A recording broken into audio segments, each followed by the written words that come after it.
Hey, what's happening? I'm Claudio, and today I'm going to be mobilizing my bandsaw. It always seems to be in the way, so I just want to be able to move it around when I need to. This isn't a crazy elaborate setup, and for sure it's not going to win any design awards, but I have too many other projects going on right now, and I don't have time to spend more on this one. I finished this project in about an hour just with random stuff that I had lying around the shop. So if you want to see what I did, stick around. Let's make it now. This is my bandsaw. It's a standard 14-inch saw, which is pretty small, but it weighs a lot and is difficult to move around. Shockingly, my current method for moving it around doesn't work very well. I knocked off the old pads and started with the upgrade.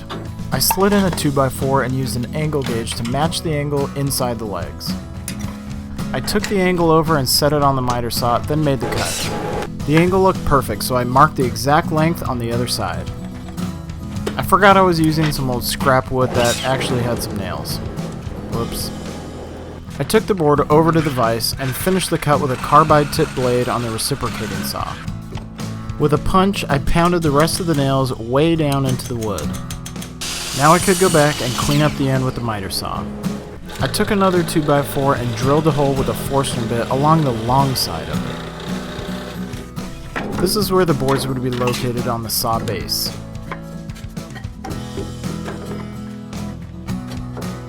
Now I could measure where the holes needed to be drilled through the saw frame and the 2x4s. I used the level to make sure it wasn't crooked. I punched a dimple in the metal so the drill bit wouldn't wander, and then drilled out the holes, starting with a small bit and moving up to the size I actually needed. Once the holes were through the metal, I placed the boards in their location and drilled them out as well.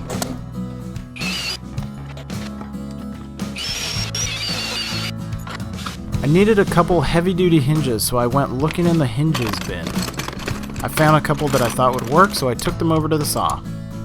I laid the hinges out and then drilled them down to the 2x4s.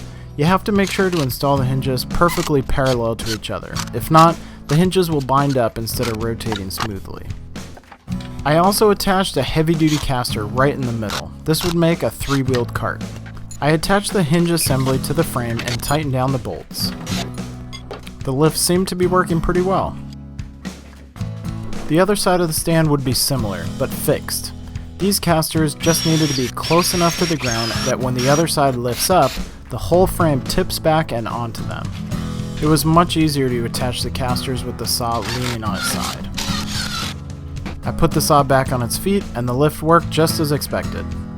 I needed a way to hold the lever while the saw was lifted, so I pre-drilled and inserted a heavy-duty lag screw on the back 2x4. I didn't quite like the stability while lifted, so I changed the stand from a 3-wheeler to 4. The 4th wheel really helped keep the saw stable while lifted up, and now it's super easy to move around. Well, I've been using the bandsaw like this for a few weeks now, and it works great.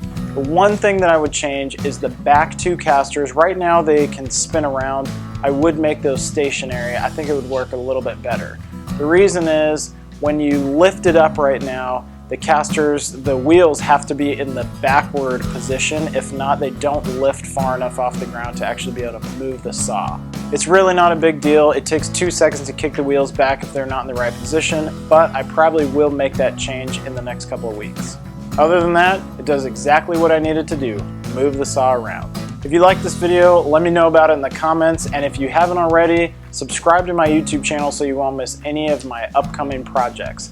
If you want to see what I'm up to currently, you can follow me on social media at Make It Now Channel, and you can check out all the projects that I've done in the past on my website at makeitnow.tv. Thanks for watching, and we'll see you next time.